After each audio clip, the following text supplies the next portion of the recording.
kati nzo mulanga gwenkuba nti tuyina era nkubira bannayuganda bannange bonna musoma akatabo kano nzo mulanga gwenkuba nti tuba twagala Uganda abantu bagaggawale na buli kimu tuyina kulongoosa ndowooza bwongo okufumitiriza kwaffe obwongo buno if we can get Ugandans reason ate the end justifies the means yinze nvudde mu kyogera nenkikola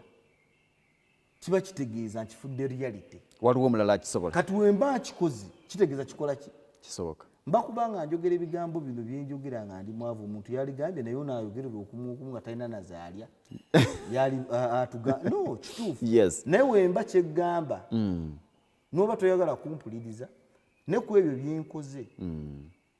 ebiri realistic byolabako alisti gamba nti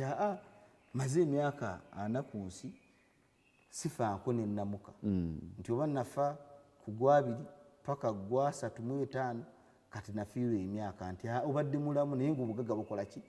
buganye kati woba methodi yo gikolesezza mu butuufu n'olaba nga tekola lwaki tugamba nti kankwate ne ku yahamu eno tulabe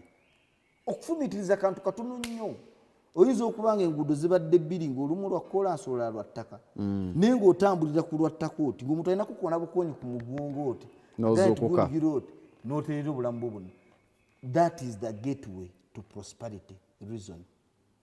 weetaaga kuzuukusa bwongo obwo kasita obwongo buzuukuka gy'olaga ogenda kulabayo tukyali ne Hamis Kigondo